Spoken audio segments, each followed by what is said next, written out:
Hello नमस्ते, मेरा नाम है मेघना। मेरे चैनल पर आपका बहुत बहुत स्वागत है। और आज इस वीडियो के माध्यम से मैं एक सीरीज़ शुरू कर रही हूँ जिसमें मैं आप लोगों को कुछ मशहूर लेखकों की उन मशहूर लेखनी, मशहूर कहानियाँ सुनाऊंगी।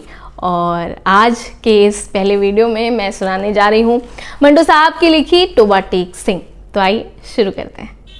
बंटवारे के 2-3 साल बाद पाकिस्तान और हिंदुस्तान की सरकारों को ख्याल आया कि साधारण कैदियों की तरह पागलों की अदला बदली भी होनी चाहिए। अर्थात जो मुसलमान पागल हिंदुस्तान के पागल खानों में हैं उन्हें पाकिस्तान पहुंचा दिया जाए, और जो हिंदू और सिख पाकिस्तान के पागल खानों में हैं उन्हें हिंदुस्तान के हवाले कर दिया जाए। मालूम नहीं ये बात उचित थी या अनुचित, जो हो समझदारों के फैसले के अनुसार ऊंचे स्तर पर कॉन्फ्रेंसें हुई और अंत में एक दिन पागलों की अदला बदली के लिए तय हो गया। अच्छी तरह छानबीन की गई। वे मुसलमान पागल जिनके संरक्षक हिंदुस्तान में थे वहीं रहने दिए गए और जो शेष थे उनको सीमा की ओर रवाना कर दिया गया। यहाँ पाकिस्तान से क्योंकि करीब करीब सब हिंदू सिख जा चुके थे, इसलिए किसी को रखने रखाने का सवाल पैदा न हुआ। जितने हिंदू सिख पागल थे सब के सब पुलिस के संरक्षण में सीमा पर पहुंचा दिए गए। उधर की खबर नहीं, लेकिन इधर लाहौर के पागल खाने में इस तबादले की खबर पहुंची तो बड़ी मजेदार बातें होने लगी। एक मुसलमान पागल से जो 12 साल तक प्रतिदिन नियमपूर्वक जमींदार पढ़ता रहा, जब उसके एक दोस्त ने पूछा, मौलवी साहब ये पाकिस्तान क्या होता है, उसने बड़े चिंतन के बाद जवाब दिया, हिंदुस्तान में एक ऐसी जगह है जहां उस्तरे बनते हैं। ये जवाब सुनकर उसका दोस्त चुप हो गया। इसी तरह एक सिख पागल ने दूसरे सिख पागल से पूछा, सरदार जी हमें हिंदुस्तान क्यों भेजा जा रहा है, हमें तो वहां की बोली भी नहीं आती। दूसरा मुस्कुराया, मुझे तो हिंदुस्तान की बोली आती है, हिंदुस्तानी बड़े शैतानी आकड़ आकड़ फिरते हैं। एक दिन नहाते नहाते एक मुसलमान पागल ने पाकिस्तान जिंदाबाद का नारा इतने जोर से लगाया कि फर्श पर फिसल कर गिर पड़ा और बेहोश हो गया। कुछ पागल ऐसे भी थे जो पागल नहीं थे। इनमें ऐसे खूनियों की संख्या अधिक थी जिनके संबंधियों ने अफसरों को रिश्वत दे दिलाकर उन्हें पागल खाने भिजवा दिया था ताकि वो फांसी के फंदे से बच जाएं। वे कुछ कुछ समझते थे कि हिंदुस्तान का बंटवारा क्यों हुआ है और ये पाकिस्तान क्या है, लेकिन सभी घटनाओं का उन्हें भी कुछ पता नहीं था। अखबारों से कुछ पता नहीं चलता था और पहरेदार सिपाही अनपढ़ उजड़ थे। उनकी बातचीत से भी वो कोई अर्थ नहीं निकाल सकते थे। उनको केवल इतना पता था कि एक आदमी मोहम्मद अली जिन्ना है जिसको कायदे आजम कहते हैं। उसने मुसलमानों के लिए एक अलग देश बनाया है जिसका नाम पाकिस्तान है। ये कहाँ है और इसकी उपयोगिता क्या है, इसके संबंध में वो कुछ नहीं जानते थे। यही कारण था कि पागल खाने में वो सब पागल जिनका दिमाग पूरी तरह से खराब नहीं था इस असमंजस में थे कि पाकिस्तान में थे या हिंदुस्तान में। अगर हिंदुस्तान में है तो पाकिस्तान कहाँ है, और अगर वो पाकिस्तान में है तो ये कैसे हो सकता है कि वो कुछ समय पहले यहीं रहते हुए भी हिंदुस्तान में थे। एक पागल तो पाकिस्तान और हिंदुस्तान तथा हिंदुस्तान और पाकिस्तान के चक्कर में ऐसा पड़ा कि वो और ज्यादा पागल हो गया। झाड़ू देते देते एक दिन एक पेड़ पर चढ़ गया और एक टहनी पर बैठकर 2 घंटे तक लगातार भाषण देता रहा जो पाकिस्तान और हिंदुस्तान के नाजुक मसले पर था। सिपाहियों ने उसे नीचे उतरने के लिए कहा तो वो और ऊपर चढ़ गया। डराया धमकाया गया तो उसने कहा, मैं ना हिंदुस्तान में रहना चाहता हूं ना पाकिस्तान में, मैं इस पेड़ पर रहूंगा। बड़ी मुश्किलों के बाद जब उसका दौरा ठंडा पड़ा तो वो नीचे उतरा और अपने हिंदू सिख मित्रों से गले मिलकर रोने लगा। इस विचार से उसका दिल भर आता था कि वे उसे छोड़कर हिंदुस्तान चले जाएंगे। एक MSc पास रेडियो इंजीनियर ने जो मुसलमान था और दूसरे पागलों से बिल्कुल अबक थलग बाग की एक खास बागडंडी पर दिन भर चुपचाप टहलता रहता था। यह तब्दीली आई कि उसने अपने तमाम कपड़े उतार कर दफेदार के हवाले कर दिए और नंग धड़ंग सारे बाग में घूमना शुरू कर दिया। चिन्योट के एक मुसलमान पागल ने जो मुस्लिम लीग का सक्रिय कार्यकर्ता रह चुका था और जो दिन में 15-16 बार नहाया करता था, एकाएक ये आदत छोड़ दी। उसका नाम मोहम्मद अली था, इसलिए एक दिन उसने अपने जंगले में घोषणा कर दी कि वो कायदे आजम मोहम्मद अली जिन्ना है। उसकी देखा देखी एक सिख पागल मास्टर तारा सिंह बन गया। संभव था कि उस जंगले में खून खराबा हो जाता, लेकिन उन्हें खतरनाक पागल करार देकर अलग अलग स्थानों में बंद कर दिया गया। लाहौर का एक नौजवान हिंदू वकील था जो प्रेम में असफल होकर पागल हो गया था। जब उसने सुना कि अमृतसर हिंदुस्तान में चला गया है तो उसे बहुत दुख हुआ। उसी शहर की एक हिंदू लड़की से उसको प्रेम हो गया था। यद्यपि उसने उस वकील को ठुकरा दिया था, लेकिन पागलपन की हालत में भी वो वकील उसे भुला नहीं सका था। इसलिए वो उन सब हिंदू और मुस्लिम लीडरों को गालियां देता था जिन्होंने मिल मिलाकर हिंदुस्तान के 2 टुकड़े कर दिए थे। उसकी प्रेमिका हिंदुस्तानी बन गई थी और वो पाकिस्तानी। जब अदला बदली की बात शुरू हुई तो वकीलों को पागलों ने समझाया कि वो दुखी ना हो, उसको हिंदुस्तान भेज दिया जाएगा। वो हिंदुस्तान में जहां उसकी प्रेमिका रहती है, लेकिन वो लाहौर छोड़ना नहीं चाहता था, इसलिए कि उसका ख्याल था कि अमृतसर में उसकी प्रैक्टिस नहीं चलेगी। यूरोपियन वार्ड में 2 एंग्लो इंडियन पागल थे।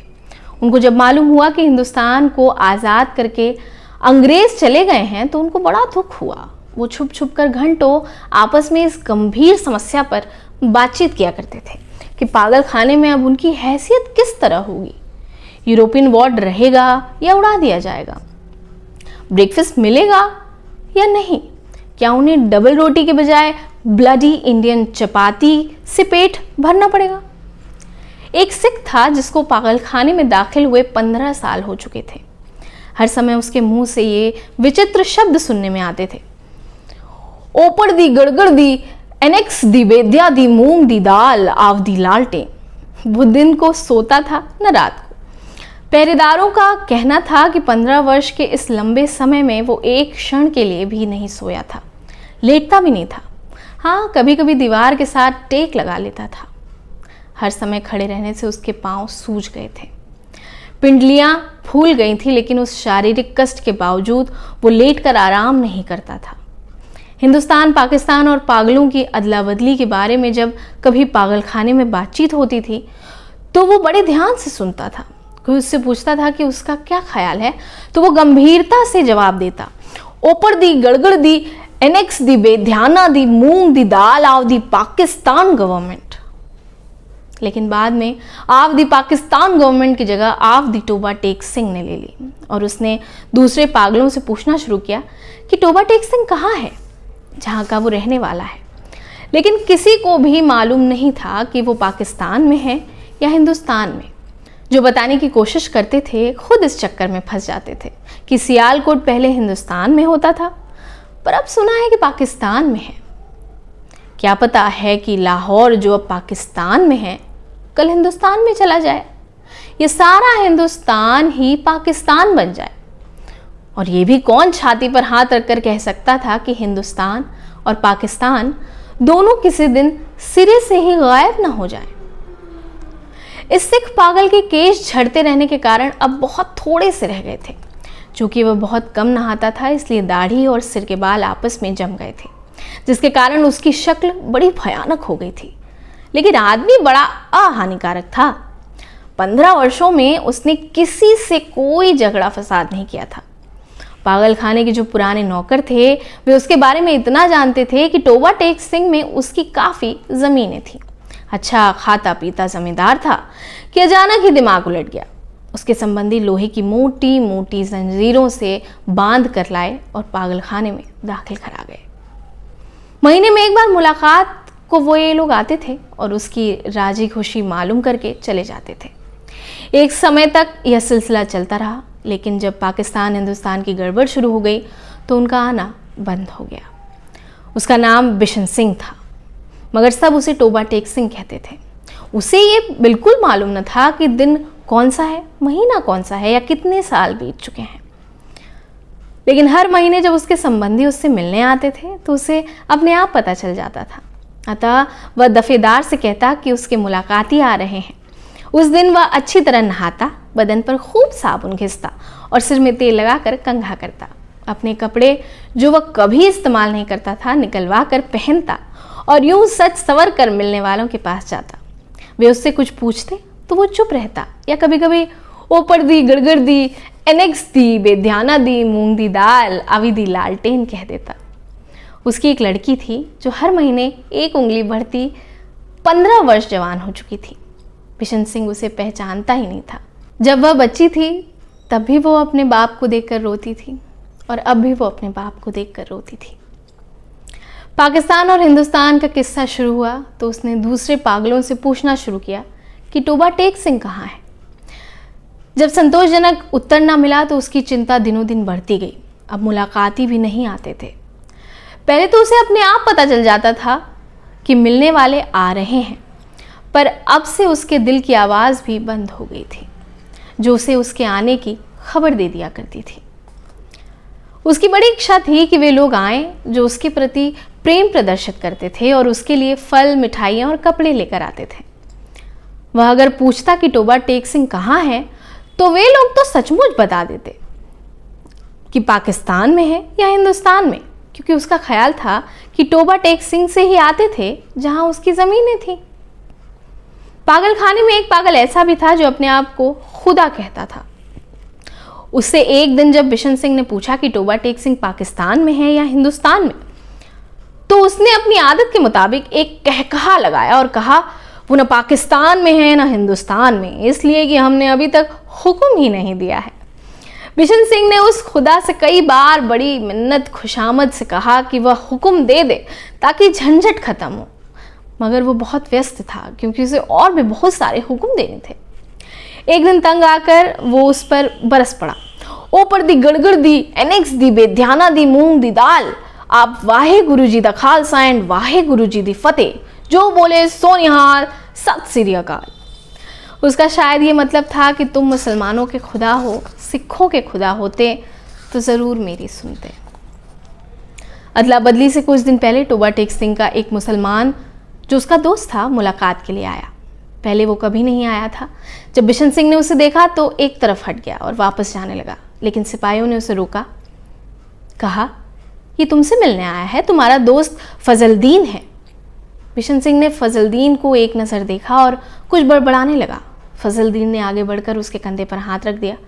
कहा, मैं बहुत दिनों से सोच रहा था कि तुमसे मिलूं, लेकिन फुर्सत ही नहीं मिली। तुम्हारे सब आदमी राजी खुशी हिंदुस्तान पहुंच गए हैं। मुझसे जितनी मदद हो सकती थी की, लेकिन तुम्हारी बेटी रूपकौर। वो कहते कहते रुक गया। बिशन सिंह कुछ याद करने लगा। बेटी? रूपकौर? फजलदीन ने रुक रुक कर कहा, हाँ, वो भी ठीक ठाक है, उनके साथ ही चली गई थी। बिशन सिंह चुप रहा। फजलदीन ने कहना शुरू किया, उन्होंने मुझसे कहा था कि तुम्हारी राजी खुशी पूछता रहूं। अब मैंने सुना है कि तुम हिंदुस्तान जा रहे हो। भाई बलबीर सिंह और भाई रंधावा सिंह से कहना फजलदीन राजी खुशी है। 2 भूरी भैंस जो वो छोड़ गए थे, उनमें से एक ने कटरा दिया है, दूसरे ने कटरी दी थी, पर वो 14 दिन की होकर मर गई। और मेरे लायक जो खिदमत हो कहना, मैं हर वक्त तैयार हूँ। और ये तुम्हारे लिए थोड़े से मरुड्डे लाया हूँ। बिशन सिंह ने महुड्डे की पोटली लेकर पास खड़े सिपाही के हवाले कर दी और फजलदीन से पूछा, टोबा टेक सिंह कहाँ है? फजलदीन ने आश्चर्य से कहा, कहाँ है? वही है जहाँ था। बिशन सिंह ने फिर पूछा, पाकिस्तान में या हिंदुस्तान में? हिंदुस्तान में। नहीं, पाकिस्तान में। फजलदीन बौखला सा गया। बिशन सिंह बड़बड़ाता हुआ चला गया। ऊपर दी गड़गड़ दी, एनेक्स दी, बेध्याना दी, मूंग दी दाल, आवदी पाकिस्तान एंड हिंदुस्तान, आवदी तुर फटे मुंह। अदला बदली की तैयारियां पूरी हो चुकी थी। इधर से उधर और उधर से इधर जाने वाले पागलों की सूचियां पहुंच गई थी और अदला बदली की तारीख निश्चित हो चुकी थी।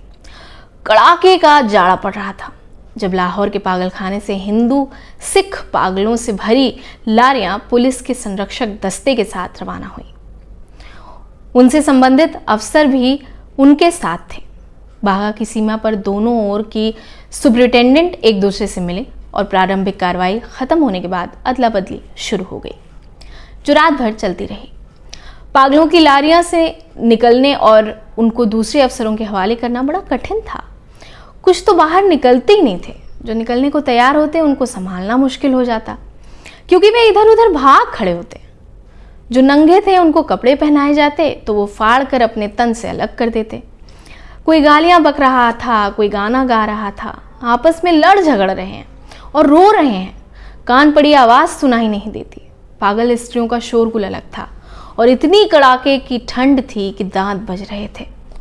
अधिकतर पागल इस अदला बदली के पक्ष में नहीं थे, क्योंकि उनकी समझ में नहीं आता था कि उन्हें अपनी जगह से उखाड़ कर कहाँ फेंका जा रहा है। थोड़े से वे जो कुछ सोच समझ सकते थे, पाकिस्तान जिंदाबाद और पाकिस्तान मुर्दाबाद के नारे लगा रहे थे। 2-3 बार झगड़ा होते होते बचा, क्योंकि कुछ एक मुसलमानों और सिखों को ये नारे सुनकर तैश आ गया था। जब बिशन सिंह की बारी आई और उसने दूसरी ओर भेजने के संबंध में अधिकारी लिखत पढ़त करने लगे तो उसने पूछा, टोबा टेक सिंह कहाँ है? पाकिस्तान में है या हिंदुस्तान में? संबंधित अधिकारी सुनकर हंसा और बोला, पाकिस्तान में। ये सुनकर बिशन सिंह उछल कर एक तरफ हटा और दौड़कर अपने शेष साथियों के पास पहुंच गया। पाकिस्तानी सिपाहियों ने उसे पकड़ लिया और दूसरी तरफ ले जाने लगे, लेकिन उसने चलने से इनकार कर दिया। टोबा टेक सिंह यहाँ है। और वो जोर से चिल्लाने लगा, ऊपर दी गड़गड़ दी, एनेक्स दी, बेध्याना दी, मूंग दी दाल, आव टोबा टेक सिंह इन पाकिस्तान। उसे बहुत समझाया गया, देखो टोबा टेक सिंह अब हिंदुस्तान में चला गया है, अगर नहीं गया है तो उसे तुरंत ही वहां भेज दिया जाएगा। लेकिन वह ना माना।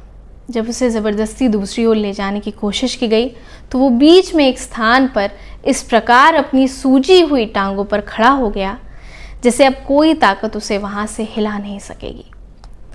आदमी चूंकि हानिकारक था, इसलिए उसके साथ ज़बरदस्ती नहीं की गई, उसको वहीं खड़ा रहने दिया गया और अदला बदली का शेष कार्यक्रम होता रहा।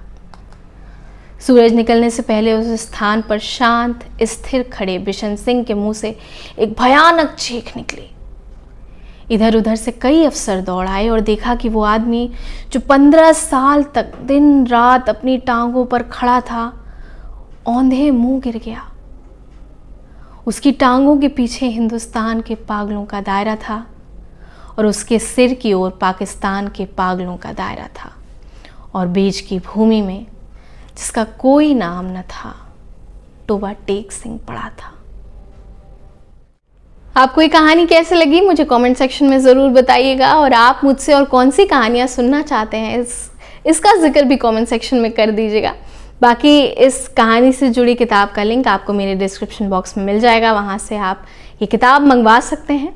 और आप मुझसे ऐसे ही जुड़े रहिए, आपके साथ वीडियो साझा करके बातें करके मुझे बहुत मज़ा आता है। मैंने अपना एक व्हाट्सएप चैनल भी शुरू किया है जिसे आप फॉलो कर सकते हैं, मेघना वर्मा के नाम से है। वहाँ आपको मेरी डेली चीज़ें, मैं क्या पढ़ रही हूँ, क्या कर रही हूँ, इस कैमरे के पीछे और क्या क्या चीज़ें होती हैं ये भी पता चलता रहेगा। मेरी पर्सनल लाइफ से जुड़ी चीज़ें भी, अपडेट भी आपको मिलते रहेंगे।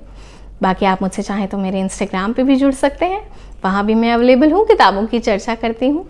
तो बस मैं आपके लिए ऐसी वीडियो बनाती रहूँगी, आती रहूँगी आपके बीच। आप जुड़े रहिए मुझसे। मिलूंगी अगले वीडियो में, तब तक के लिए शुक्रिया।